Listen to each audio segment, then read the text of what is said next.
Hello, everybody. My name is Dr. Caitlin Sorensen. I'm one of the psychologists at Mental Health and Counseling, and I'm here today to talk to you a little bit about sleep disruptions during quarantine. So as we know, quarantine is a stressful time, can be a difficult experience for some people, and it would not be unusual for us to see sleep changes as a result of that new stressor. So what we're going to talk about for the next few minutes is kind of understanding what insomnia is, what is quote unquote normal sleep versus episodes of insomnia, and what we can do about it to help periodic changes in sleep not become long-term problems.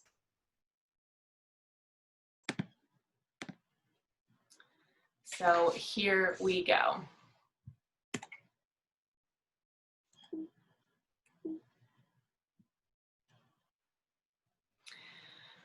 One of the first things to know is that there's different kinds of insomnia. We have onset insomnia, that's difficulty falling asleep, maintenance insomnia, that's difficulty staying asleep or waking too early, and some people can have both experiences. Another thing that's important to note is that there's a difference between acute and chronic insomnia. So if we're talking about acute insomnia, that's a brief period of sleep disruption or poor sleep that can last a few days or a few weeks. And this is not uncommon at all, right? 50% of US adults complain of occasional insomnia.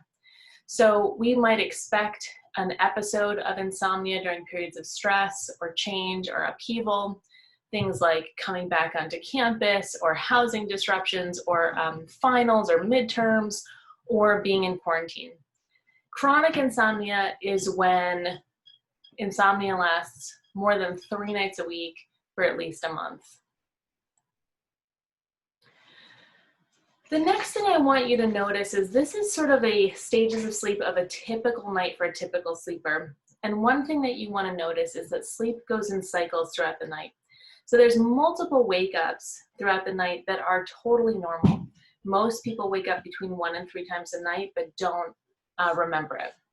So uninterrupted sleep is a myth. That's not really a thing that people experience. We kind of understand or have hypotheses about the different stages of sleep.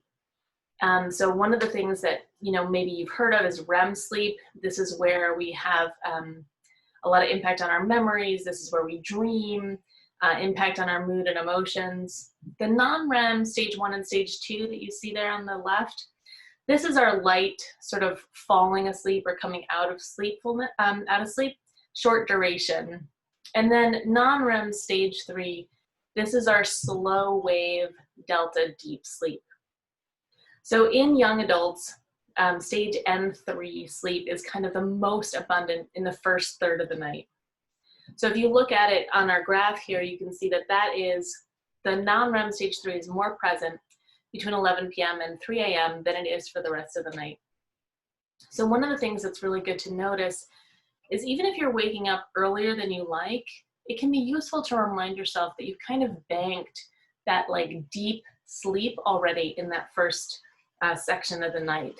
It kind of takes some of the pressure off the feeling that you have to go back to sleep in order to get more good sleep, just to know that you've already kind of banked the deepest sleep of the night already. So we think that insomnia is caused by different factors. We can have factors that predispose us to insomnia, like a family history or a lot of kind of instability in the household growing up. And then there can be precipitating factors, right? We talked about before, like moving or finals or periods of acute stress or being in quarantine. And then we can have perpetuating factors. And we think it's these perpetuating factors that really contribute to insomnia becoming a chronic problem versus an episodic problem. So the good news is that we have lots of treatment for insomnia. Cognitive behavioral therapy for insomnia is very successful, and you can access more of those kinds of services at Mental Health and Counseling. But here's sort of our top 5 list of things to do and to not do to help make that periodic, episodic period of insomnia not become that chronic, long-lasting insomnia. So number 5, this is a big one. You want to get out of bed. Part of what we think contributes to chronic insomnia is the paired association between the bed and non-sleep behaviors.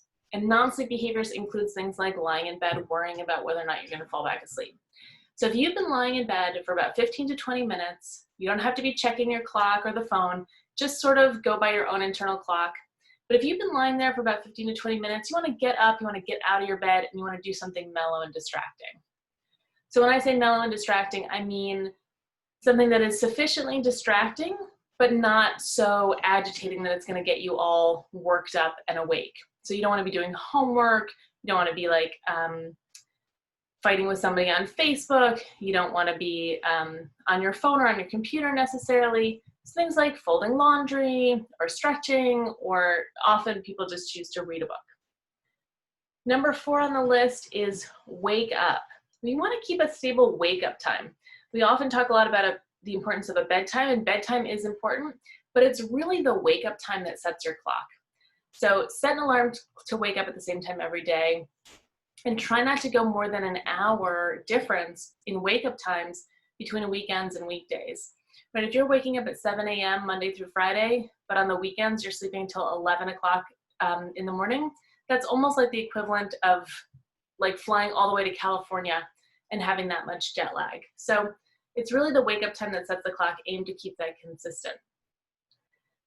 There's all sorts of tips and tricks if you're having trouble waking up with an alarm. People use multiple alarms, backup alarms. There's apps that you can download that make you do things like have to go all the way to a mirror and flash a QR code at the mirror for the alarm to stop. So there's lots of kind of technology helpers. Number 3 on our list is get buff. What this means is create a buffer zone about an hour before your desired lights out time. And use that buffer zone to do pleasant things, but things that are not productive, right? So this is not homework time, this is not bill paying time, this is not time to kind of move forward on your to-do list. This is just pleasant stuff like take a bath or take a shower, put on your pajamas, listen to music, meditate, read. Think of it like an off-ramp for your brain. You know, you're going all day long. This is kind of an off-ramp towards sleep. Number 2 is put some new rules around your bed. Keep the bed space solely for sleep and sex. No TV, no Instagram, no fighting with your partner. Try not to do all your homework in your bed. So that can be challenging if you are in kind of like a dorm situation. So maybe think about just trying to, at least for the buffer zone, move some of your activities from the bed to like a chair in your room or the floor, so that the bed becomes kind of associated with sleep and not associated with all of these other non-sleep behaviors. And the number 1 guideline or tip is just to move it. If your brain is active with worry and stress during your sleep window, if you're waking up in the middle of the night and you're having a lot of stressful thoughts, just move those worries to another part of the house or another part of the apartment or another part of the suite and another part of your day. You don't want to lie in bed worrying and stressing. That's sort of the same problem as in rule number 2. We want to keep the bed just for sleep. And so lying in bed worrying and stressing is kind of a non-sleep behavior. So if you've got a lot of worry and stress going on in your sleep window, you either want to take some of that to another part of the house or take it to another part of the day. So strategies might include things like journaling or setting aside time for kind of productive worry, you know, at a time that works for you. So maybe it's not 4 a.m., maybe it's 4 p.m., or just kind of getting up again. If it's been that 15, 20 minutes, get out of the bed, go do something distracting until you start to feel sleepy again. Some other helpful practices. You can turn the clock around. You don't have to be staring at the clock all night long. That actually kind of often contributes to our stress and agitation. You want to limit caffeine and consume it before noon. You want to limit your alcohol and not consume alcohol within 3 hours of bedtime. Sometimes people think that alcohol helps them fall asleep, and it can help with the onset of sleep, but the way that alcohol is metabolized in the body is it affects our sleep-wake clock. So often when we drink too close to bedtime, we end up waking up earlier in the night or having periods of interrupted sleep in the middle of the night where we're up for periods of time because our body is kind of metabolizing and digesting the alcohol through. So you don't want to consume alcohol within 3 hours of bedtime.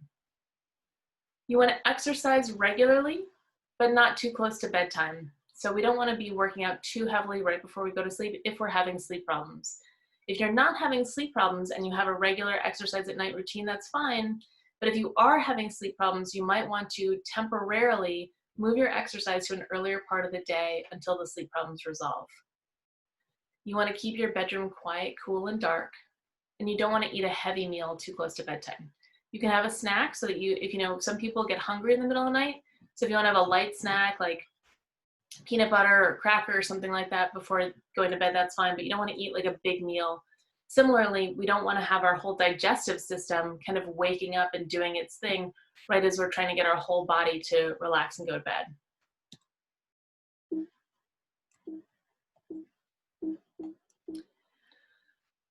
Lastly, the last thing is just to be patient.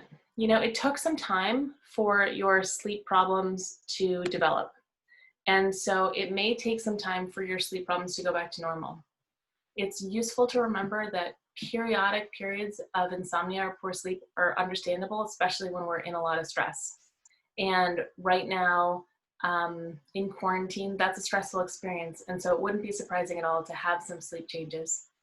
If you try these tips for a few weeks and they're helping you, that's terrific. And you can probably expect your sleep to go back to normal once the stressor ends. If you're finding that your sleep is getting worse or the tips aren't helping you and it's continuing to be a problem, give us a call at Mental Health and Counseling. That's what we're here for. We are here to help you during your quarantine period and beyond. So hopefully this has been helpful to you, and good luck with the rest of your quarantine. And remember, we are here to help. Take care.